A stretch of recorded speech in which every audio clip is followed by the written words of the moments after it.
Electrochemistry. Electrochemistry means क्या होता है? The branch of chemistry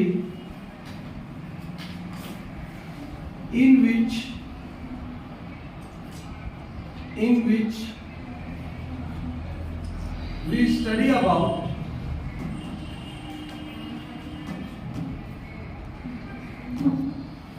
electrical properties of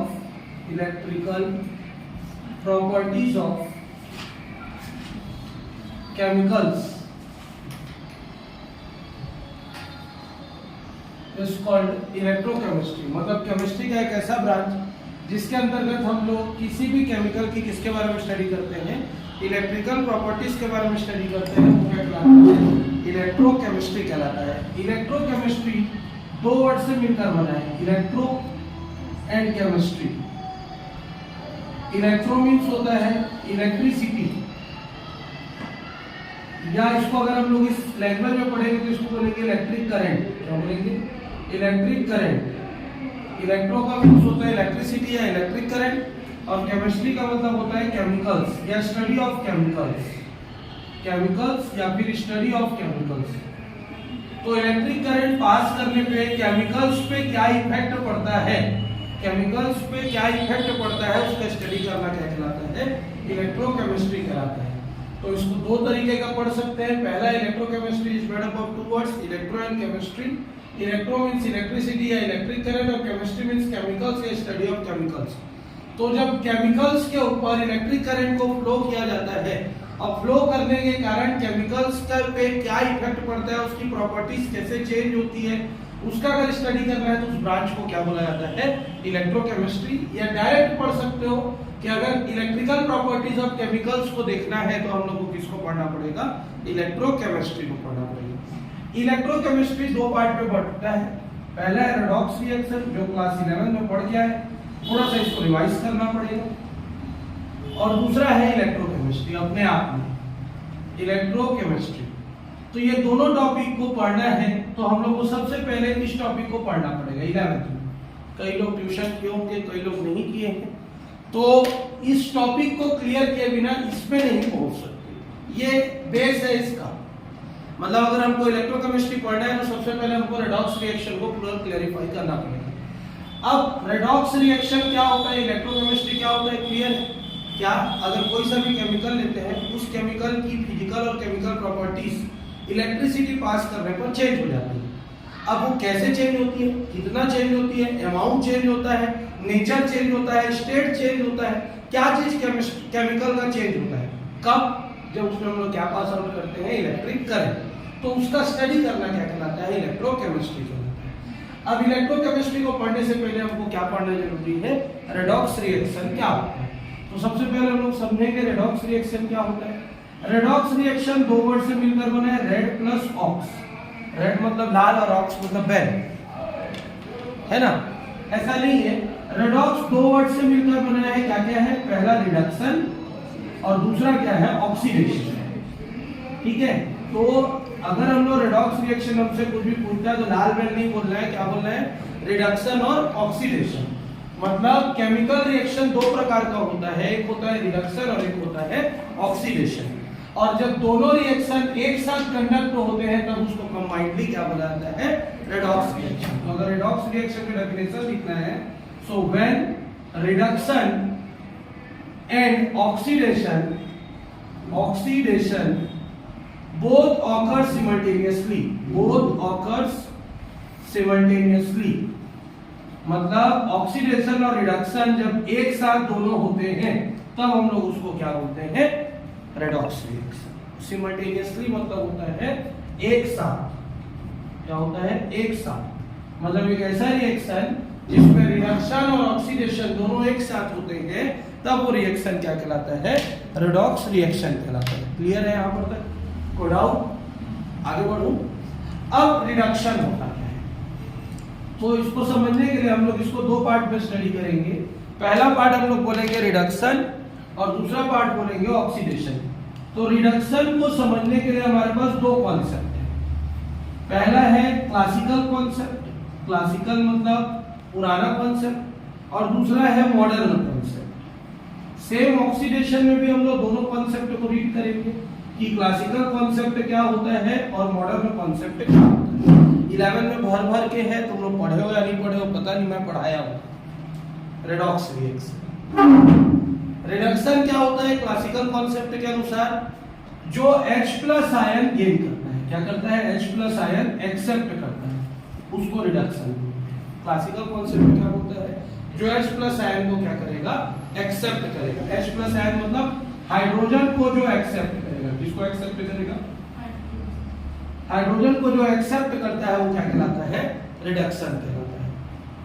oxygen को जो रिमूव करता है वो तुम्हारा क्या कहलाता है? रिडक्शन कहलाता है। यह है क्लासिकल कॉन्सेप्ट।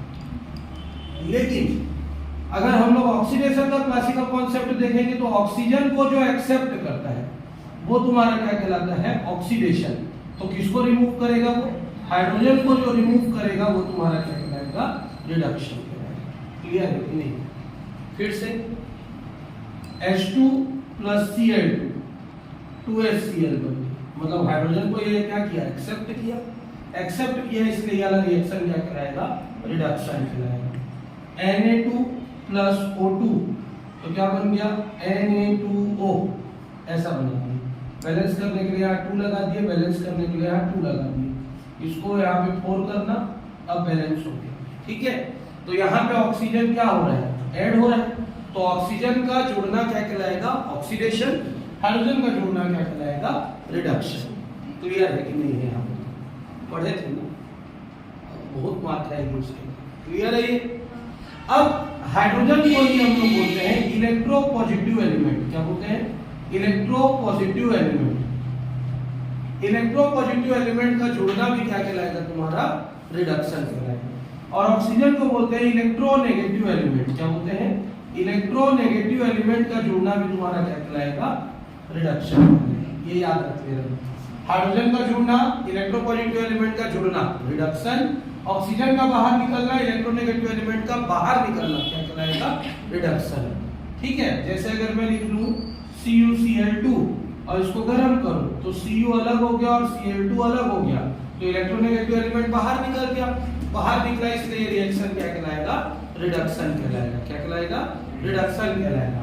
उसी तरीके से ऑक्सीजन का जुड़ना क्या था? रिडक्शन था। हाइड्रोजन का बाहर निकलना भी रिडक्शन है, तो ऑब्लिक इलेक्ट्रोनेगेटिव एलिमेंट का जुड़ना भी क्या कहलाएगा? तुम्हारा रिडक्शन, ऑक्सीडेशन कहलाएगा। और इलेक्ट्रोपॉजिटिव एलिमेंट का बाहर निकलना भी क्या कहलाएगा?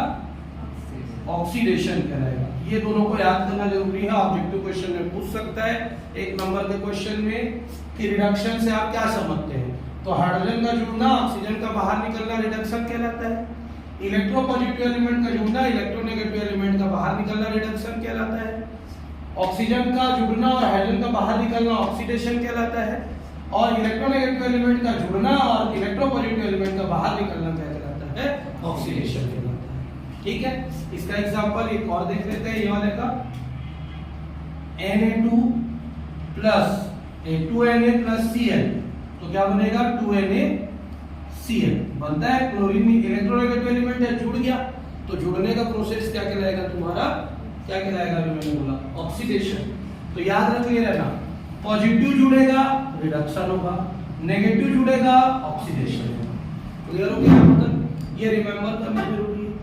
इसके बाद आ जाते हैं, ये तो कौन सा कॉन्सेप्ट था? Old concept. हमको पढ़ना है मॉडर्न कॉन्सेप्ट। तो मॉडर्न कॉन्सेप्ट में रिडक्शन किसको बोला जाता है? एक ऐसा प्रोसेस जिसमें इलेक्ट्रॉन को एक्सेप्ट किया जाता है।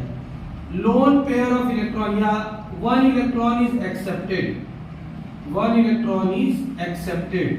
जो एक इलेक्ट्रॉन को क्या करता है? एक्सेप्ट करता है, वो क्या कहलाता है? रिडक्शन कहलाता है। और जो वन इलेक्ट्रॉन को डोनेट कर सकता है वो तुम्हारा क्या कहलाएगा? One electron is donated, then this process is called oxidation. Clear है कि नहीं है? मतलब अगर मैं सोडियम ले लूं और सोडियम में से एक इलेक्ट्रॉन बाहर निकाल दूं, एक इलेक्ट्रॉन बाहर निकल गया, तो ये प्रोसेस क्या है? ऑक्सीडेशन। क्या है ये process? One electron is donated, then it is called oxidation. अब वहां यहां पे जगह नहीं था करके ऊपर में लिख दिया। ठीक है, और अगर मैं इसी को लिखूं क्लोरीन -1 इलेक्ट्रॉन को गेन करके Cl बना दूं, तो ये रिएक्शन क्या है? रिडक्शन, क्योंकि इसमें इलेक्ट्रॉन जुड़ रहा है, इसमें इलेक्ट्रॉन क्या निकल रहा है, बाहर निकल रहा है। तो बेसिक चीज में इलेक्ट्रॉन का जुड़ना क्या कहलाएगा, बताओ, रिडक्शन, और इलेक्ट्रॉन का बाहर निकलना क्या कहलाएगा, तुम्हारा ऑक्सीडेशन कहलाएगा। क्लियर है यहाँ पर तक? अब अगर मैं ऐसा लिख दूं Cu2 plus plus E minus, तो क्या हो जाएगा Cu प्लस। क्लियर है यहाँ पर तक? ठीक। अगर मैं लिख दूं Cu plus plus E minus, तो ये क्या हो जाएगा, Cu हो गया। जब 2 प्लस था मतलब 2 इलेक्ट्रॉन की कमी थी, प्लस मतलब इलेक्ट्रॉन की कमी, एक इलेक्ट्रॉन जुड़ा तो एक इलेक्ट्रॉन की कमी पूरी हो गई। फिर Cu प्लस में एक और इलेक्ट्रॉन जुड़ा तो एक और इलेक्ट्रॉन की कमी पूरी हो गई। तो ये तुम्हारा क्या कहलाएगा, ये रिएक्शन क्या कहलाएगा, रिडक्शन। और अगर ऑक्सीडेशन के बेसिस पे देखा जाए तो क्या होगा, Zn प्लस प्लस एक इलेक्ट्रॉन बाहर, Zn प्लस फिर से एक इलेक्ट्रॉन और बाहर करेंगे तो क्या हो जाएगा, Zn2 प्लस प्लस एक इलेक्ट्रॉन बाहर। क्लियर है यहाँ पर तक? पूरा चारों साइड हो गया। पॉज कर लो। एक साथ कैसे होगा, तो अभी हम लोग देख के आए हैं, जैसे सोडियम में, सोडियम एक इलेक्ट्रॉन को डोनेट करता है तो Na प्लस क्या बनाता है, E माइनस। मतलब एक इलेक्ट्रॉन को डोनेट किया तो इसमें कौन सा रिएक्शन हुआ, मान के चलो, क्या हुआ, ऑक्सीडेशन। कौन सा रिएक्शन हो गया, ऑक्सीडेशन रिएक्शन।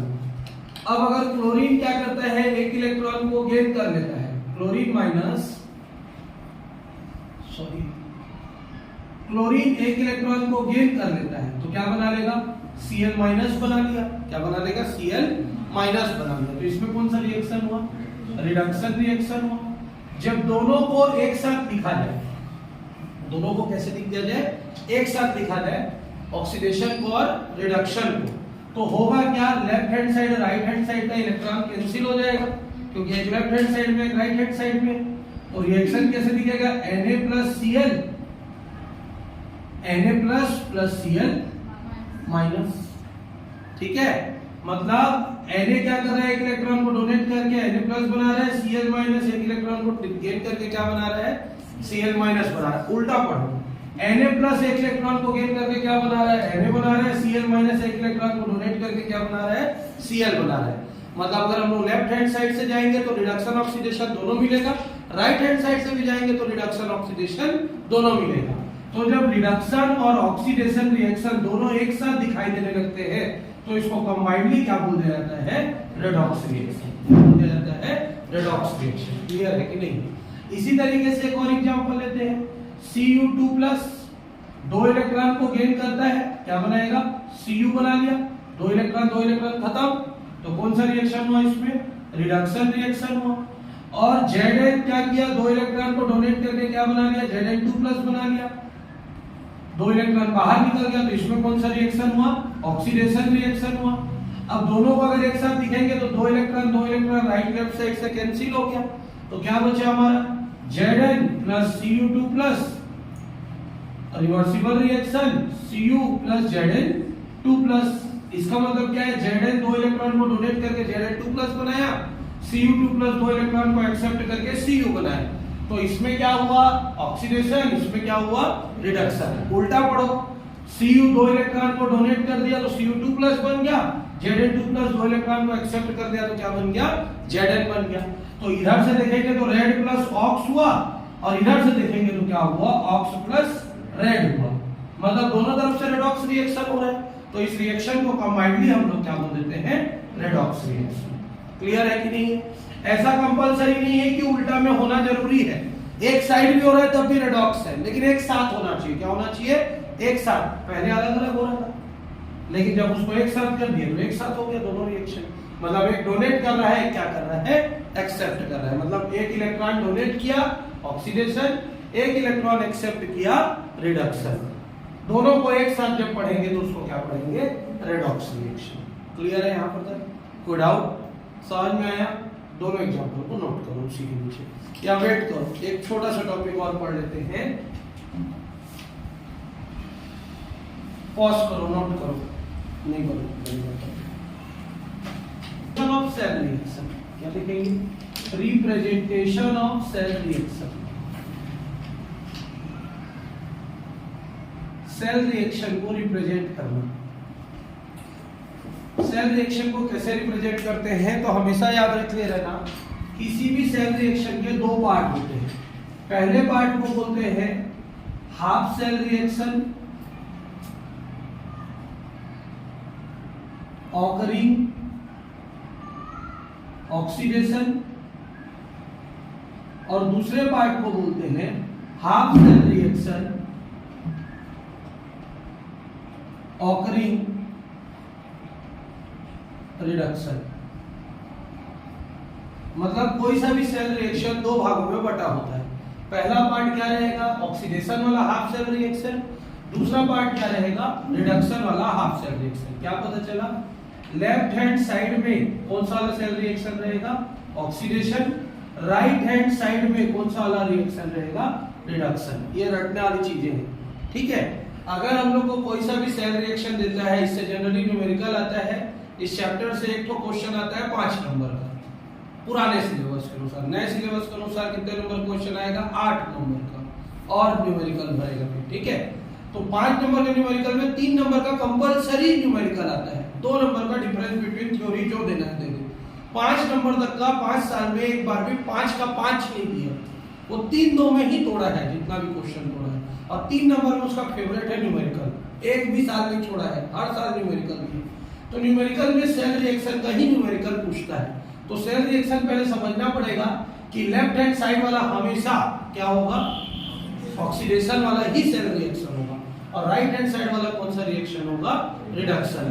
ठीक, अब अभी हम लोग पढ़ के आए ऑक्सीडेशन और रिडक्शन।